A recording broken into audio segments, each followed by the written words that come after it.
Hey everyone, thanks for watching. Influenster sent me this makeup to try. This is Milk Makeup's brand new Blur Liquid Matte Foundation.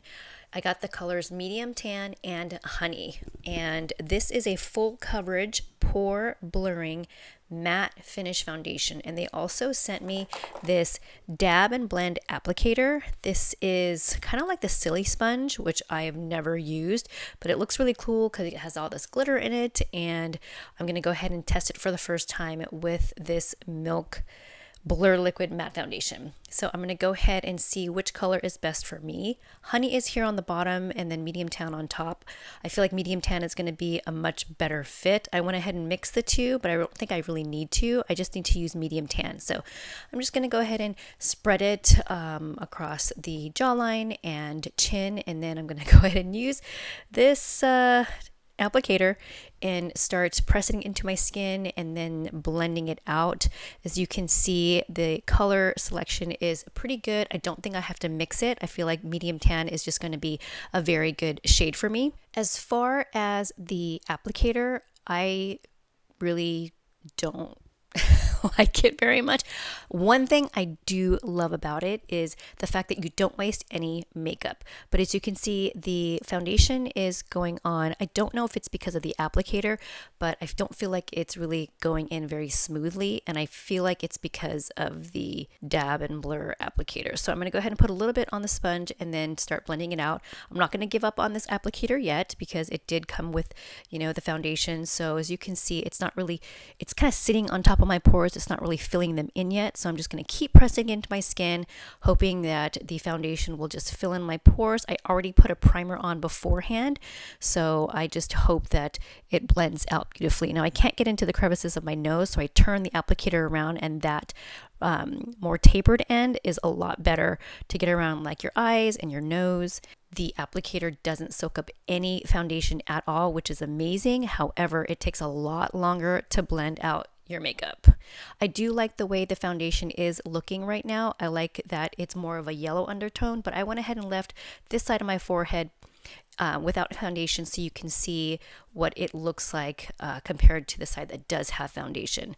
It took me forever to blend out the foundation on my forehead, but as you can see here, the difference, it is very matte, but not so cakey. The foundation is actually quite comfortable to wear. I don't feel like I have a ton of makeup on my face, and yet my skin looks really flawless. You can still see my imperfections peeking through, like some of my sunspots, but it looks really good, I feel. So I'm gonna go ahead and fill in the other side of my forehead using a damp beauty blender. You guys, it blended out so fast, like in seconds, so much faster than the dab and blur applicator. It was just super flawless. The finish came out the same. This foundation is really flawless on the skin.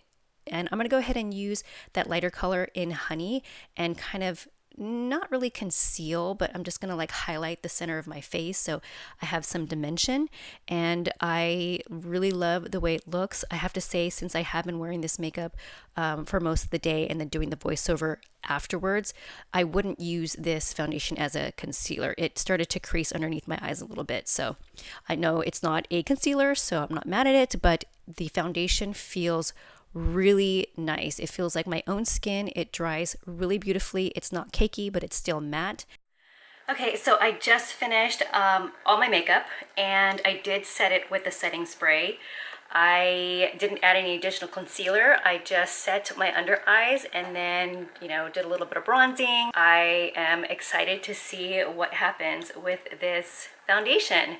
I'm actually going to the last day of my daughter's school. She's in preschool right now, and it's crazy. She's going to be in pre-K next year, so not necessarily kindergarten, but we did finish a school year from preschool, so it's a huge day. We're going to be outside for about an hour. This will definitely be put to the test because it is a hot day today, and I don't normally like to wear foundation when I know I'm going to be outside, like especially like a full face of foundation. This will be a great test to see how well this foundation does. So it looks pretty good. I didn't do even further like covering up because I don't mind showing like my natural skin through my makeup, so it feels good, it looks good, and I am super excited to come back with some results. So I will see you guys in a little bit.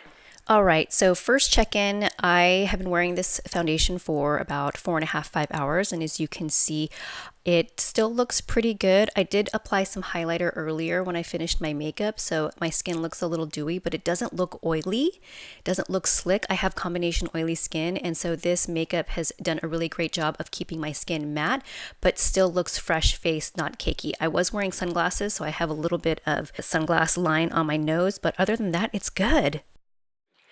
Okay, so it has been about 9 hours since I put my makeup on, and here is what my skin looks like up close. I can see my foundation right in here. I know this is so disgusting, but in the areas where I seriously need to use a pore strip, like through here and like right through here, you can definitely see the foundation kind of like hugging onto what would be, I guess, like tiny little, I don't know what you would call them. They're not really blackheads and they're not really whiteheads, but they're like the stuff that would come out when you like would use a pore strip, like a Biore pore strip, and pull it off. So you can see like right through here all the little dots, and especially like right through here. I have really small pores, but you know, they're still noticeable, but and like especially right through here, it's really texturized, and you can see where the foundation is kind of like making that much more exaggerated, which is kind of gross. But I haven't touched up my makeup at all. I haven't blotted it. I haven't done anything. So this is what it looks like right here. My skin, like I said, it's combination oily,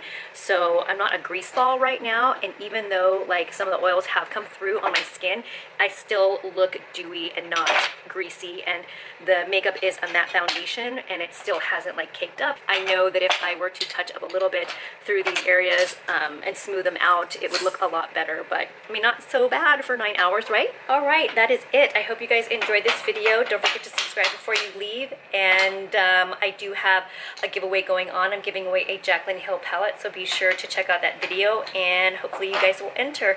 I will see you guys in the next video. Bye.